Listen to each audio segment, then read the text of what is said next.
Hey guys, and welcome to round 2 against Graph on Let's Play Xenogears. Last time we defeated Deus and, well, basically he defeated himself. This time, that's gonna hurt. Yeah, that does a lot of damage.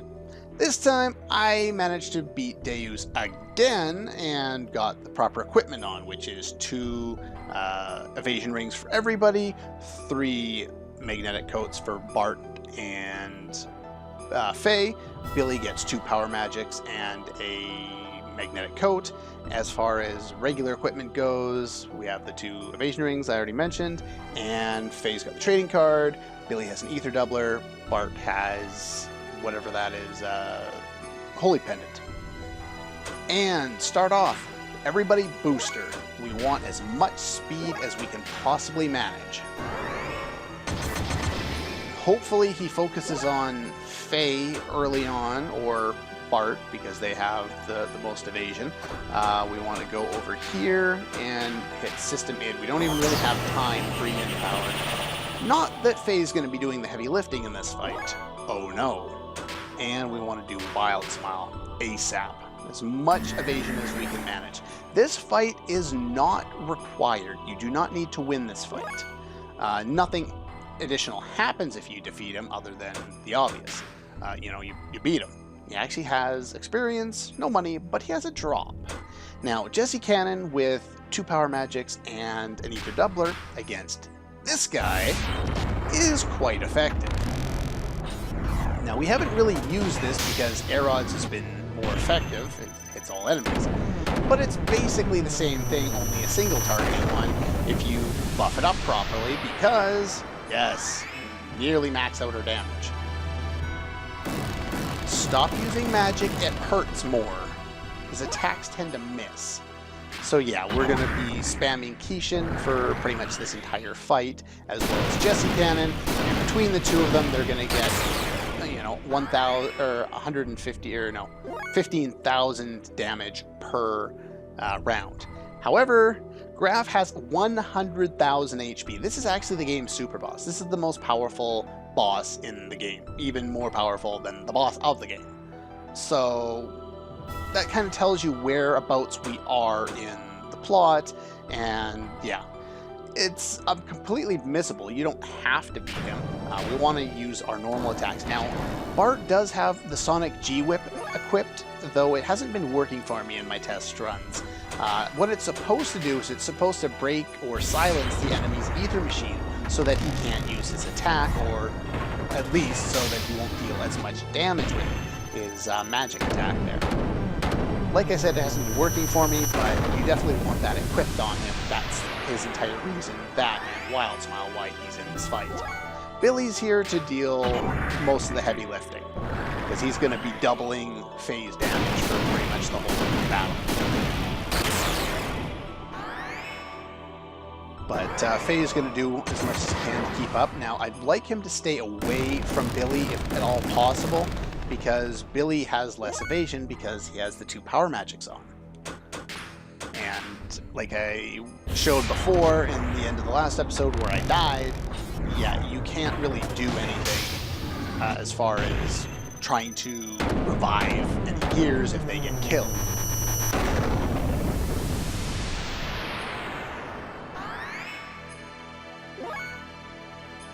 Alright, so hopefully one of these hits will inflict what I want it to on him, but it doesn't seem to be working out that way.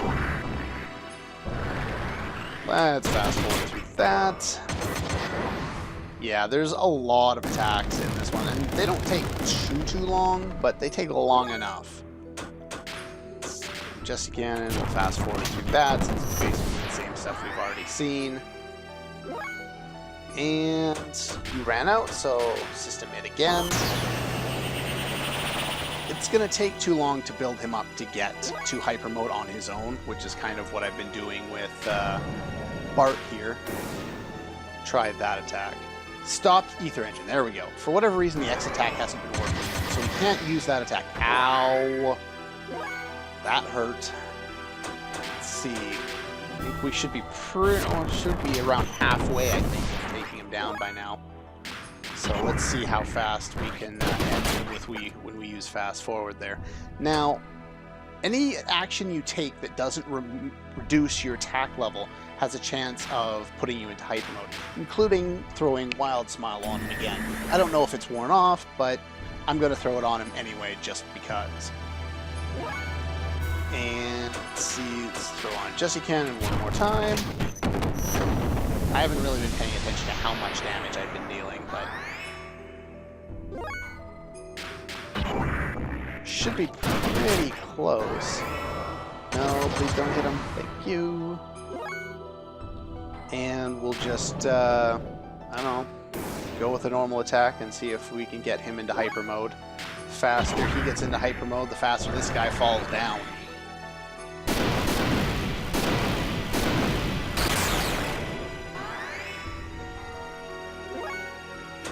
Almost done here. Gotta be pretty close by now.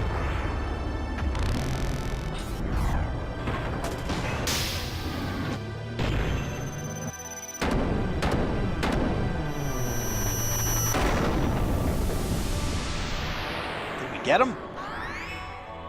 There we go, we got him. Alright, and we get 65,000 experience. Don't care. We also get the Slayer robe, which I actually think I do care about. I think I do use that at some point. But yeah, optional. Do not need to do that. If you lose, the same scene plays out. As you can see, we just beat him, and now we're looking like our ass just got kicked. So anyway, that's how you defeat him with the equipment that you should have at this point. You know, you will definitely have an Ether Doubler. If you did not buy Power Magics ahead of time, you're kind of hooped. But that's why I went over buying them when I did. Pretty much, yeah. Hopefully you got all the things you needed prior to now. Of course, you can always buy the, what are they, the evasion rings in either the Anima Relic dungeons. Only natural. After all, you are imperfect. It's kind of funny that you've said that.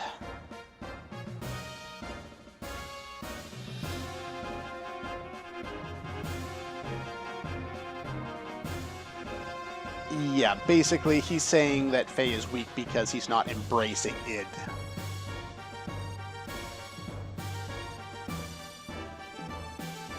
Hidden powers within oneself.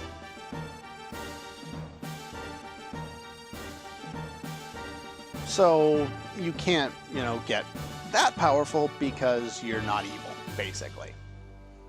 You don't know the power of the dark side. Basically, anyway.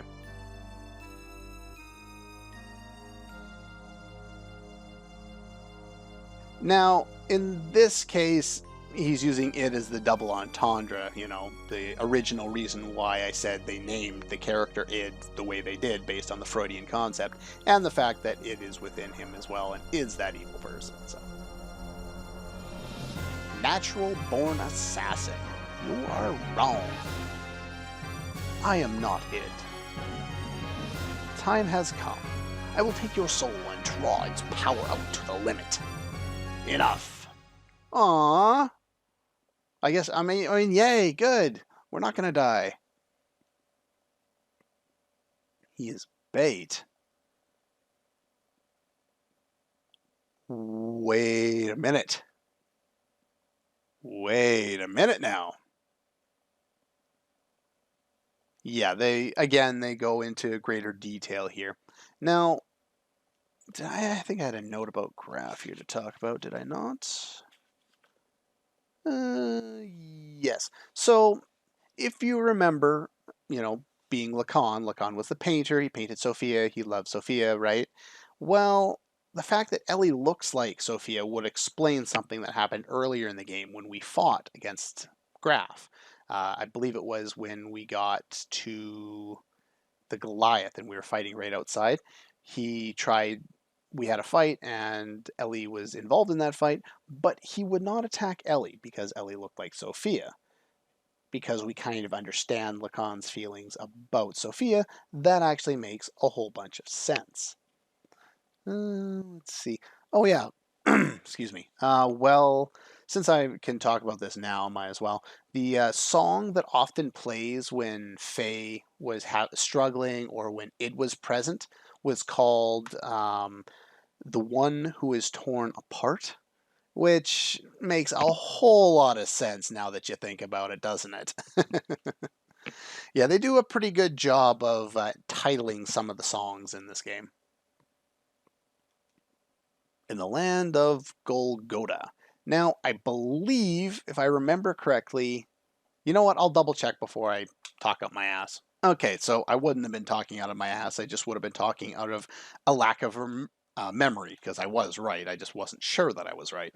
So yeah, the land of Golgotha, or in the actual mythology, Golgotha, was the place where Christ was crucified. So just keep that in mind for later. I think we have some scenes. Yeah, we do. We have some scenes in between before getting there. Mm-hmm. Sounds like something you've been doing a lot of.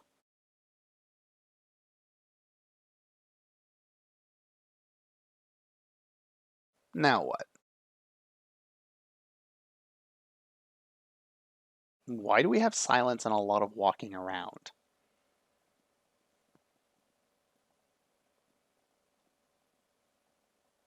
What, before they die or before we can cure them?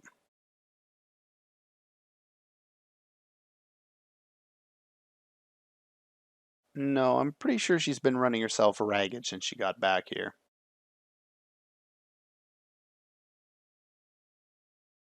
I guess that makes sense.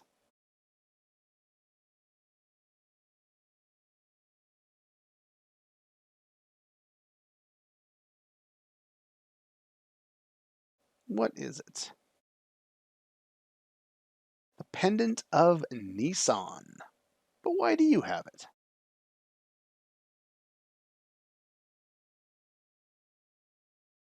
Feels as if you've always worn it. Hmm. How did Faye get the pendant of well, I just kind of spoiled it. Yeah, the pendant of Nissan. Yeah, it's something that Sophia once wore. Flattery won't get you anything, except maybe a day off, hopefully.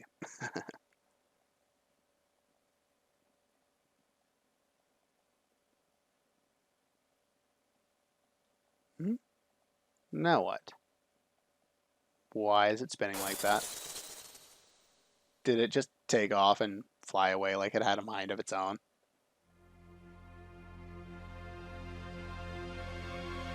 Yeah. I don't know if it physically flew off or it was just supposed to be a metaphor of that kind of moment when she realized that, but oh well.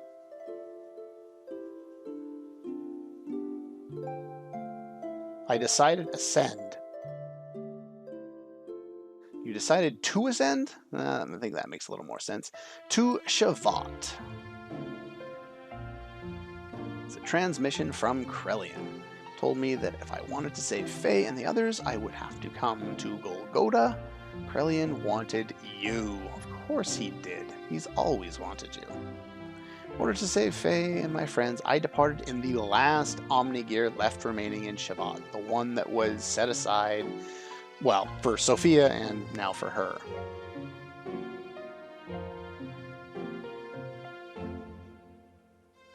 So she gets her Omnigear at this point, finally. She's the last one to get it. And that's a picture of it right there. It's a little bit different than the Vierge. It looks alright. I don't mind it. I like the darker pink as opposed to the paler pink that the other one had, but then again, I like bright colors. You can imagine how much I'll gush when eventually I get to Chrono Cross. Oh yes, so good. Game has its issues, but the colors, so great. I just love them.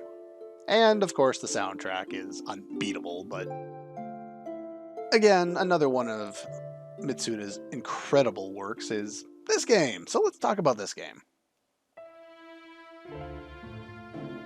Yeah, those guys, obviously it's a trap. If she didn't know, she'd be stupid. But yeah, these guys, they couldn't stand up to Faye at the beginning of the game, so I don't think they have a chance at fighting anyone else. Nope. It's the only thing she can do. She has no other options. There's no one left to rely on. There's no one more powerful than her left.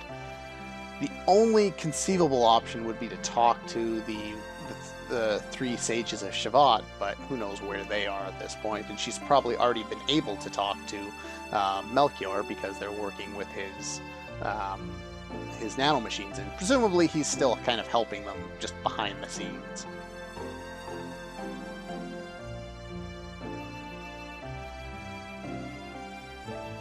No doubt.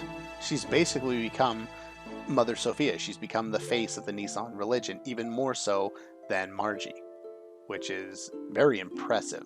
And unfortunately, they've only really talked about this fact. They haven't really kind of shown it off. But I guess they did when the whole scene with the Sufal Mass and all that. There, she kind of became that figure, and we just kind of imagine that she's been getting more and more like that all the time. But I'm not sure.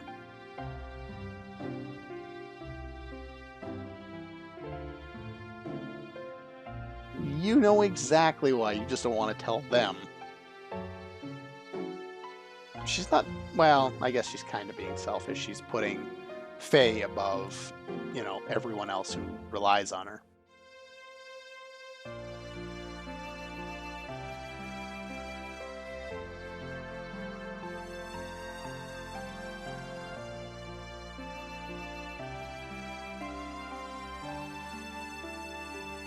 There you go.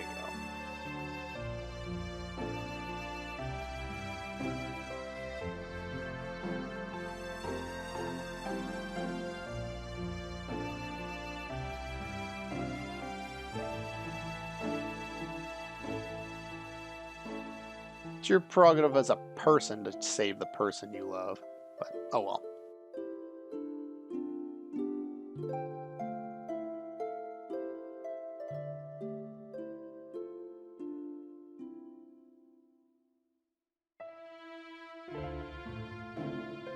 Might as well have someone here on defense, and I guess they could stand up to, you know, like an attack from some wells or something like that, even though we're trying to help them. But I'm not sure who we're really protecting them from at this stage of the game. The only ones left are, well, these guys.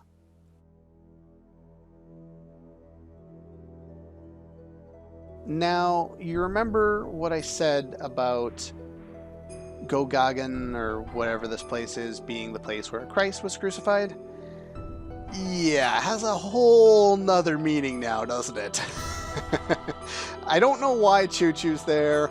Somebody remove that image from my brain, because that does not need to be there. And for whatever reason, no matter what my party is, Chu-Chu is always here.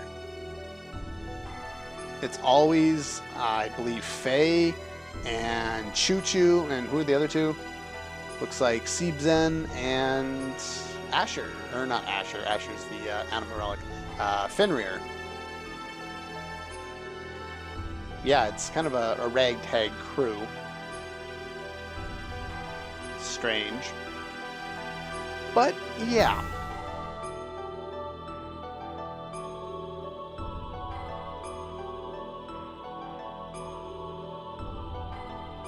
I love the scenery here. Sunset, you know, looks awesome. And then they just kind of cut out the good music and go to church music? Why?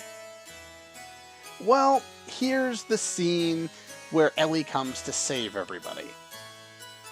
This scene lasts a long time. Episode's at 20 minutes-ish at this point. So I guess that's all for this one. And we will cover the rest of this when I see you guys next time.